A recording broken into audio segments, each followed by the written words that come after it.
I'm also just going to be talking about the tea that I'm drinking. I like to talk about the tea I'm drinking. Start pretty late, so it's going to be a very short stream.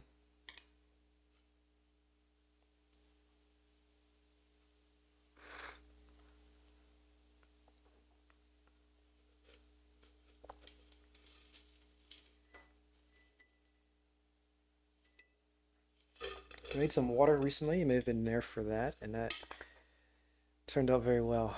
Drinking that water fresh today, freshly made today, well, freshly finished today. Don't know how to really say it. I made the concentrate a couple days ago, and I'm drinking the results of that for the first time today. Tastes really nice. I'm also drinking it from this clay cup, so it tastes even nicer.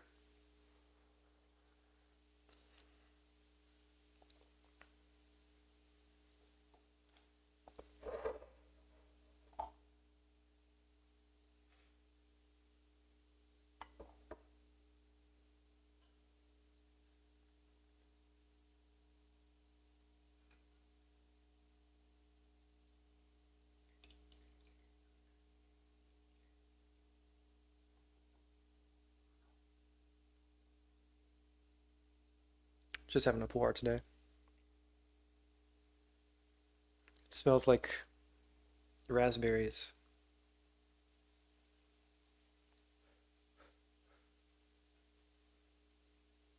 and honey and lavender and cranberry.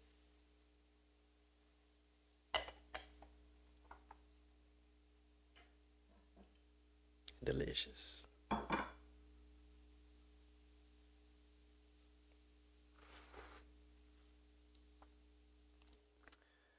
All right, so there are things about goals that I want to kind of learn. I don't know how to. I don't know anything about goals. I don't know how to set goals. I don't know how to achieve goals. Never done it before. The old TI. So I'm learning about that. One of the ways that I've learned to do that is to do something very basic, like using a Google Calendar. So this is like a day-to-day task management type of thing. Maybe task management isn't the right word to use for that. It's a day-to-day tracking tool for activities, things, doing stuff. I've never used a calendar before. Never really closely, I guess I should say.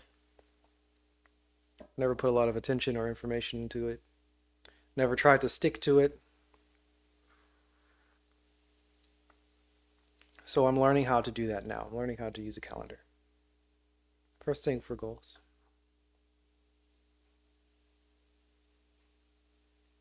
Smells like toast, butter.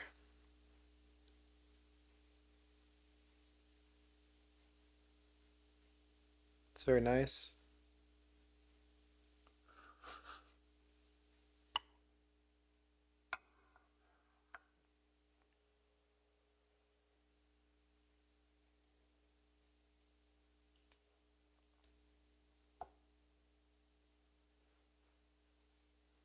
I don't usually have, I guess I have often ideas. I have a lot of ideas. A lot of art ideas usually. I have ideas. And if I'm interested in those ideas, which I usually am when I start with these ideas, I will start to do things with these ideas and make stuff, and that'll be fun. I do that very often.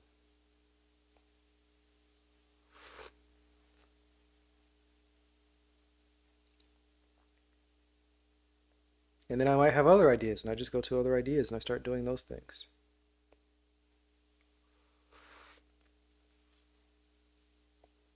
When I say ideas, I just mean like I play a lot of piano, for example. So I'll have ideas for songs, and I'll just make those songs.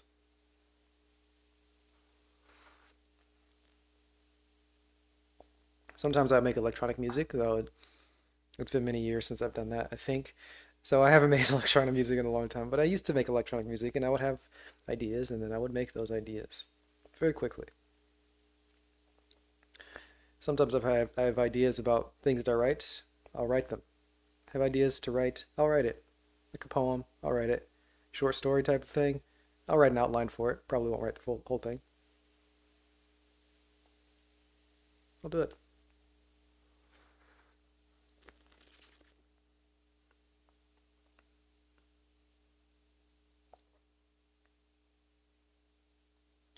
Lots of art analysis. I like to do that quite a lot. Quite a lot.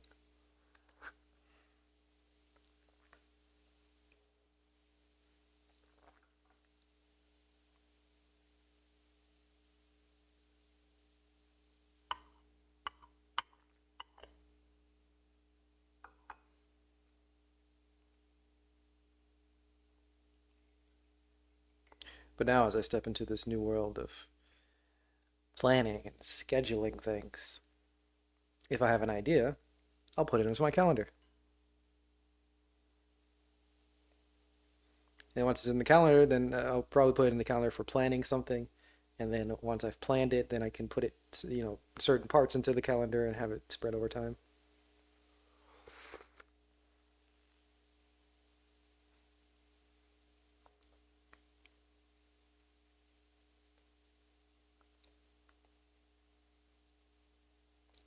That's the idea, I think.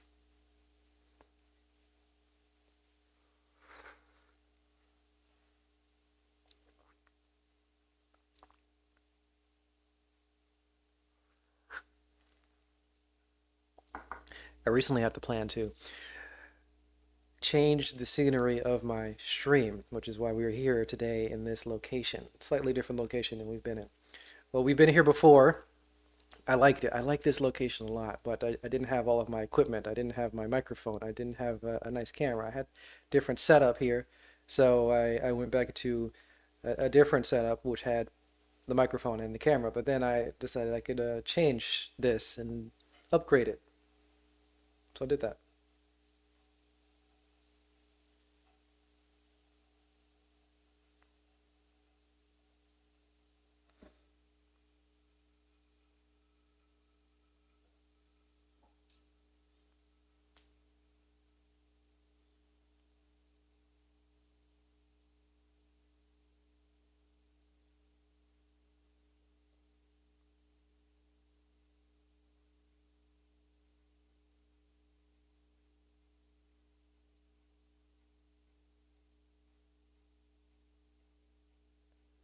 So there's more like I'm getting a bit of a spiciness going on with this tea is very nice. I wouldn't say spiciness, but I just did say spiciness, so I guess I would say spiciness, but what I mean to say is that it's more of like a warm warmth, a radiation. It's radiating inside of me. But mostly in my mouth is what I'm just describing at the moment. I'm having a very particular sensation of radiating heat that is happening in my mouth. Doesn't It's kind of like spiciness, but it's not exactly spiciness. It's something a little different.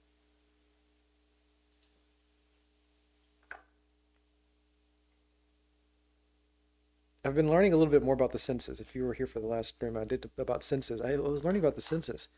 I didn't realize this. I didn't realize this, but now I'm realizing this. So, first thing I didn't realize, hot and cold, the sensation of hot and cold, like via touch, direct touch, hot, cold, for example, it, a completely different nerve system.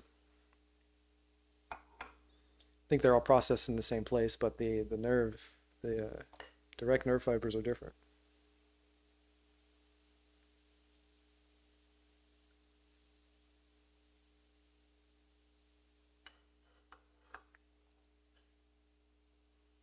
But that's not what I was immediately thinking. Well, one thing I was immediately thinking is that I learned a little bit more about the trigeminal nerve and the uh, epithelium, I think it's called. I don't know. And in the mouth and the tongue and all these different places, the nerve,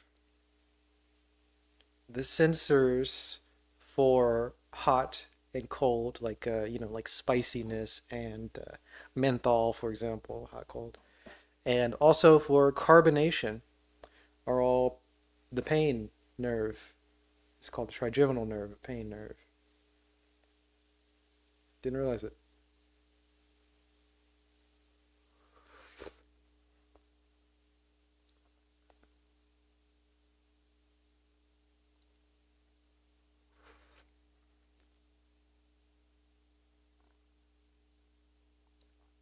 So liking carbonated drinks is liking pain in some sense. It's a bit strange.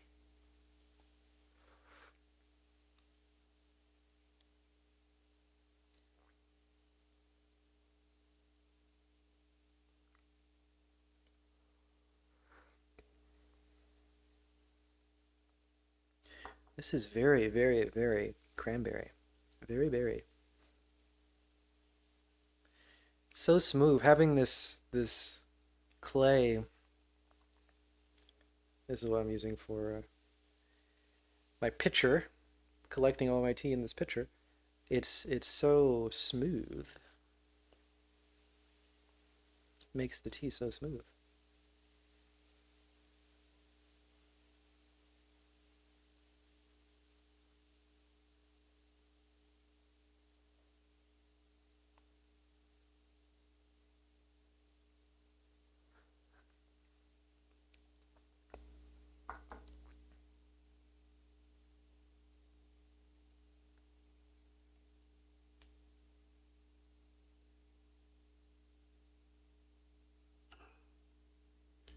So as a part of this, today I was setting up this new setup that I have here. It's a new setup. I like it.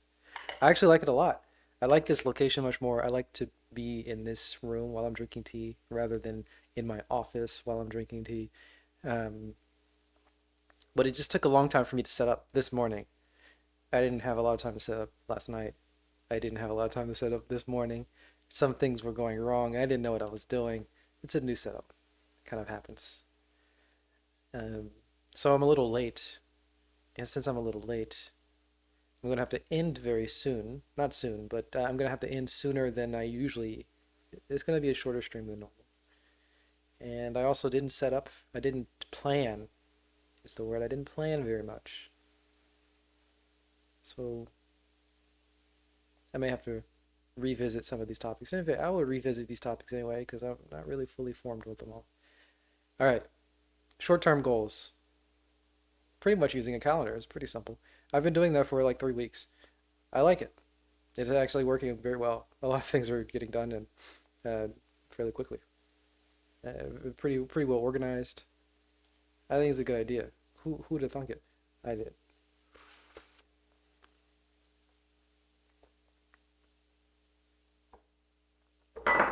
For more long-term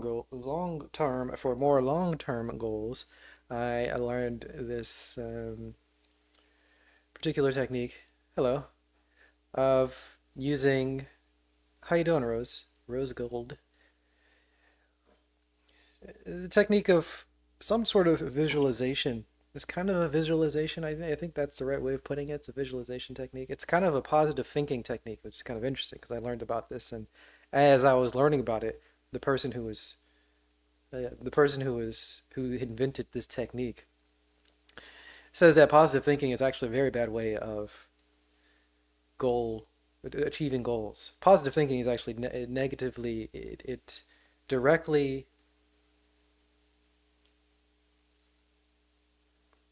I don't know how to say what I'm saying, but I think you already understand what I'm saying, but I'm going to try to say it anyway. Counterproductive. Single word I could have said. There you go.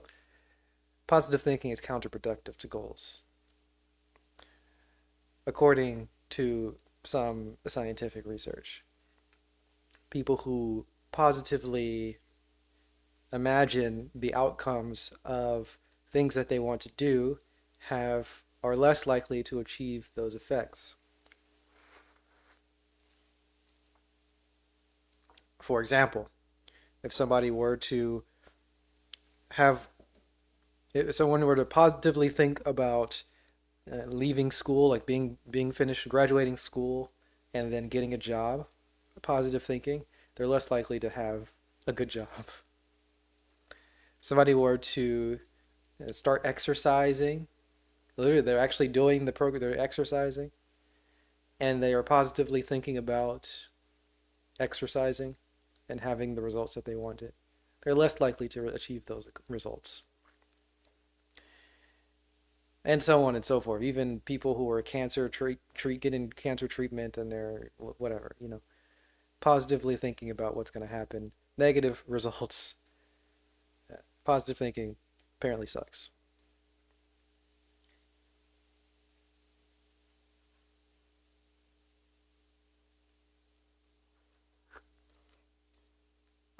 When done alone, positive thinking sucks. However, there are other ways you can do it. You can have positive thinking, and then generally the idea is that a person would do some positive thinking, and then immediately after the positive thinking. So first of all, you get a goal, you have your goal, you think of the outcome of the goal. This is the positive thinking aspect of the exercise here. And then you think of whatever the barrier is to that goal, the barrier, the opposite of the positive thinking. Whatever would be hindering you from achieving the goal. And then you lay out a plan. You do these 4 steps. And you do them, you kind of, you can do it with any type of goal. It could be long-term goal, it could be short-term or medium or whatever, it doesn't really matter. But apparently, according to some scientific studies, this is a very effective way of achieving goals. And the reason why is because you begin to associate the positive outcome, the thing that you want, with the actual goal and with the barriers to the goal. So that whenever the barriers come up, you immediately think of what you want to achieve, and then you also associate it with all the plan. So it's a mental association game, all of these things, apparently. This method of goal achievement. So that whenever a barrier comes up, you have the plan in mind and you have the outcome that you want in mind immediately. But also, whenever you think of the actual outcome, you don't just think of the outcome and feel satisfied. You think of the outcome and you think of the barrier and you think of the plan. You get what I'm saying? All of these things are quickly associated with each other. That's the idea. So that's the idea. It involves a bit of writing. Just write these things down. Find some goal. Find some whatever the goal is, and then whatever you think would be the result of achieving the goal. Whatever is stopping you from achieving that goal, and then the plan. That seems really basic when you say it out loud. When you just say it directly as it is, it seems so basic. Which is cool. I like basic.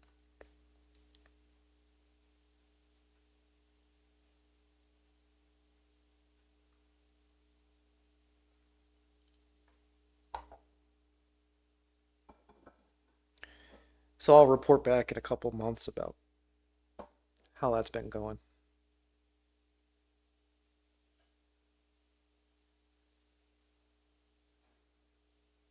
I guess that's about all I have to say about goals at the moment. That's not all I have to say about tea.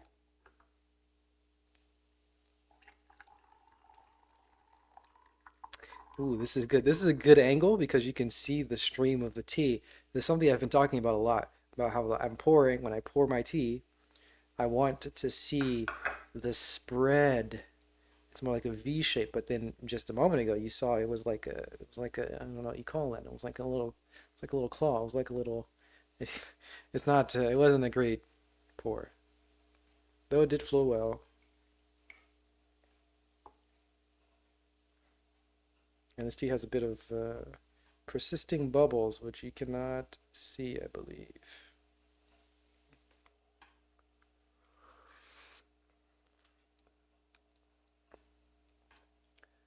So another aspect of this goal exercise, I guess I should talk a little bit more, just a slight bit more about it. There's a little bit more detail that I have with these things, but a slight bit more detail. It's actually just a addition to the plan. So all the kind of standard stuff, I guess, about goal setting. Maybe nobody knows anything about goal setting. I guess I didn't either. So the plan thing, the goals have to be kind of simple, simply achievable goals. They have to be some easy way to measure them, you kind of have to put some time frame to it. All right, that's basic stuff. And with the plan, as a part of the plan, you may, if you care about this type of thing, you may want to add the type of mental state you have to be in, or that would be the most appropriate to be in, to do the plan. Whatever the plan is, whenever you have a certain plan. And it could be different plans. You have multiple plans for certain goals, of course. Whichever plan you put in, you say, you set the type of mental state you want, and you want it because you think it would be most appropriate for that plan. So again, it's more of this association, this mental association, because you can mentally associate the goal with the outcome, with the barrier, with the plan, and with your mental state. In that way, when you ever start doing the plan, you go into a particular mental state. That's the idea, at least. Whenever you have a barrier come up, you have a plan immediately that you can start to do.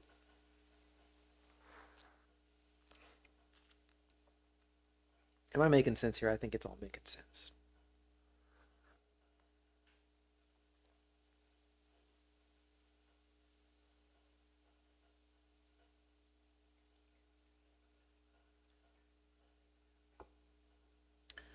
Well, anyway, all of this is called the WOOP method. WOOP, WOOP, wish, outcome, obstacle, plan. Made by uh, Gabrielle.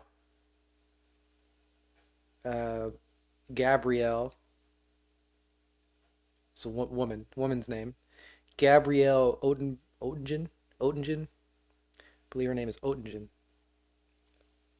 Oettingen. No, you'll find it, I'm sure.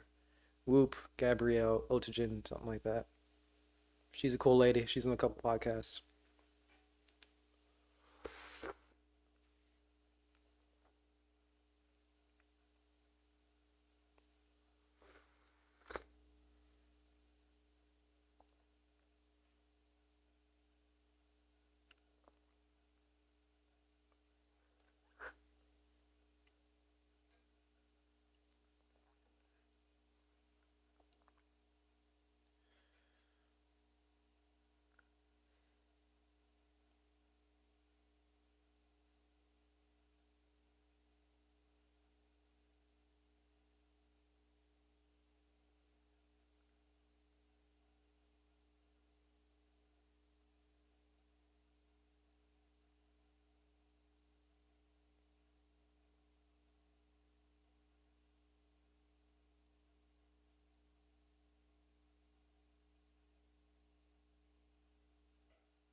That was a nice pour.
So some other things I learned about senses.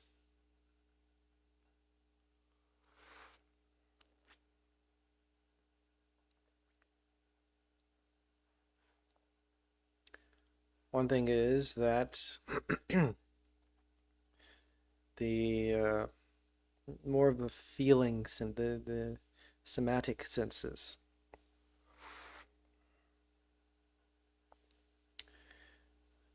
One thing, I called something the kinesthetic sense, but I found that it's generally called proprioception. Proprioception.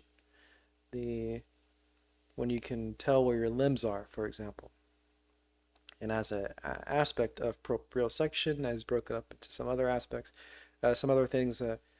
Identify. There are two senses, two different nerve structures that can tell when your muscles are tense and when your muscles are stretched.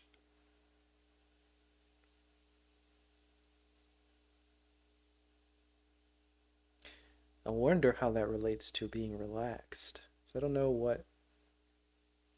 how that works. I don't know what if relaxed means not stretched and not tense simultaneously. I don't know.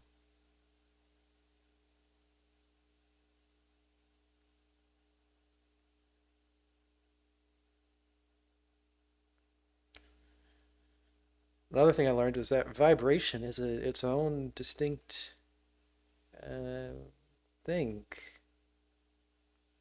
to sense with its own specific pathway, nervous system pathway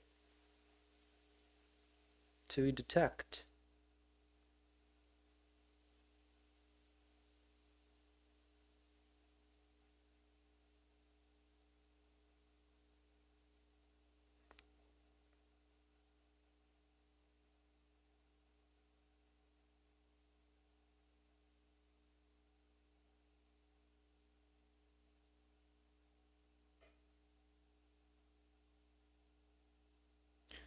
So I very often say something like,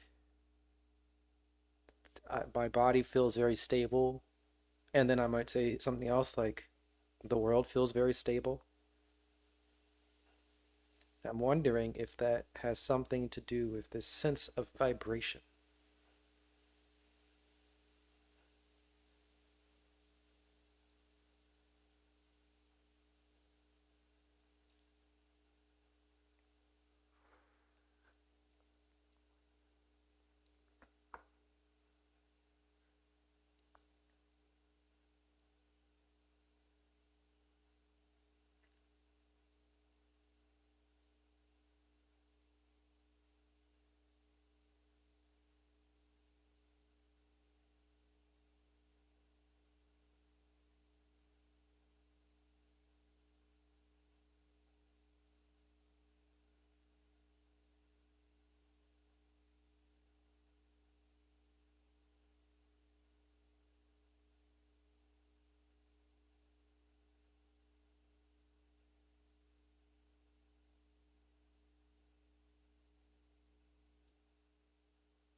something I've recently wondered.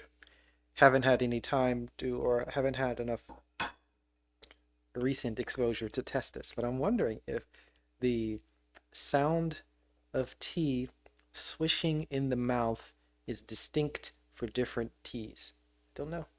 Or for different like thicknesses of tea or viscosity of liquid as it's being moved in the mouth.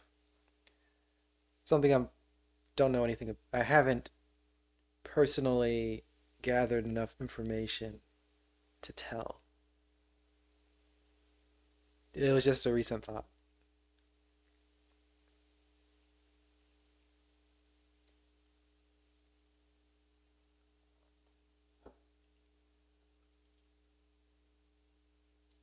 I bought a couple of books recently. As a part of this, when I was looking up this, learning about this stuff about the senses, I started learning some very basic neuroscience and so on and blah.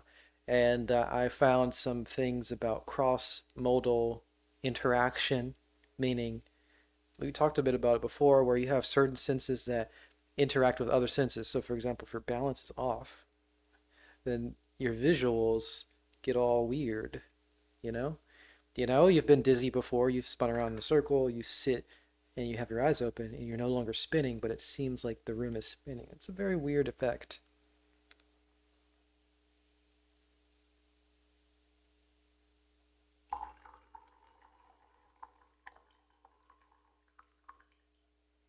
At least it's weird to me.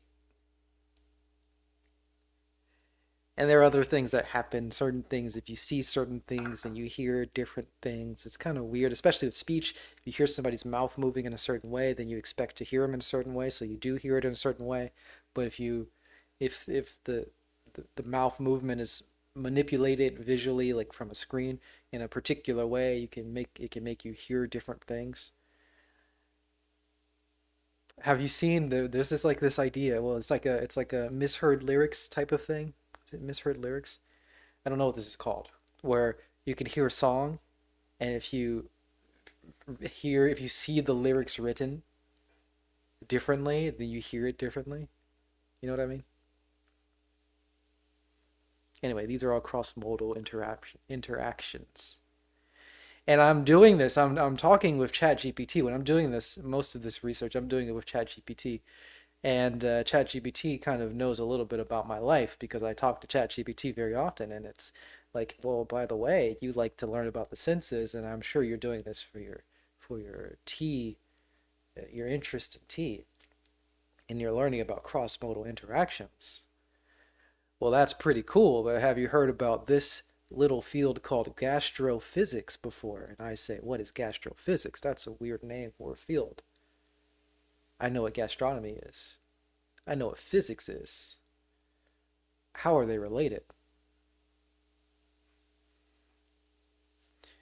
And then ChatGPT tells me and teaches me about gastrophysics, and then I learn some books about gastrophysics. And essentially, it's just all about cross-modal interactions, different things that you can do in terms of visuals or sounds or anything else to make food taste better. That's pretty much it.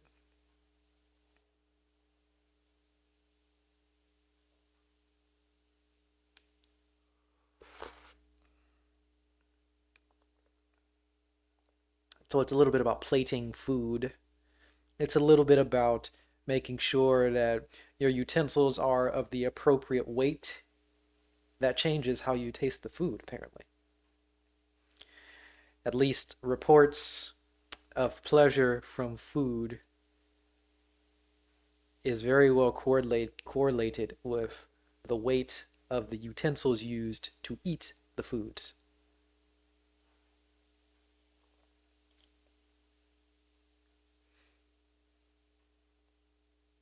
So that's interesting to me, at least interesting. The color of the plate is relevant to how you taste the food. The color of the food itself is relevant to how you taste the food. They're not exactly the same, strangely enough to me. A red food, for example, will be more sweet than a not red food. And if you have a food that's red and it's not sweet, that dissonance leads to not liking it,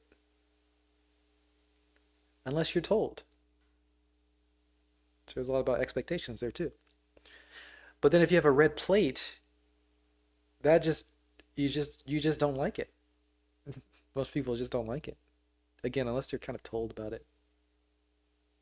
It's very strange. Anyway, I'm learning. I'm learning some things. And as a part of that learning, well, a part of these books that I'm learning about, it has all of these little just kind of interesting facts about how certain things affect other certain things, which I just kind of recited to you. There's also got exactly how the systems, certain bodily systems, are interacting and which nerves are being activated when you drink a wine, for example, or when you're eating a certain food, and how close they are to other parts of the brain which are being activated when you are looking at something and blah, blah, blah, blah, blah. It's so interesting to me. So learning about the senses, ChatGPT, book Rex.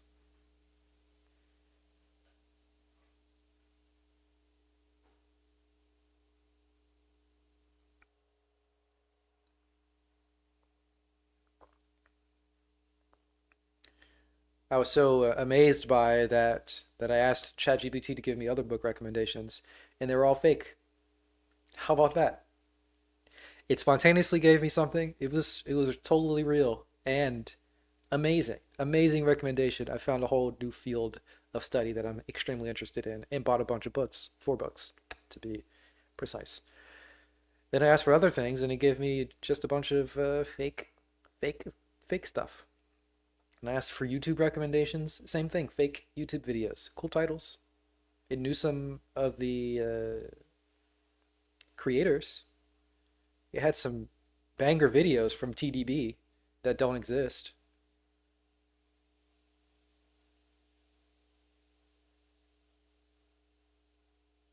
Totally fake.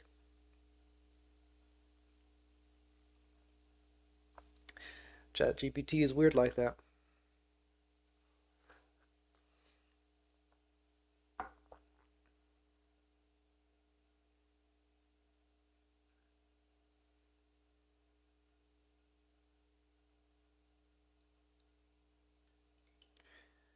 All right, we're getting pretty far into the time, which is pretty far into the time where I need to stop streaming because I want to go to work and then do my work. So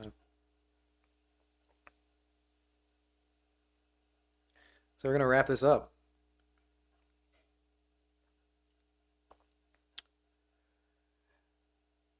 Pleasant stream for me.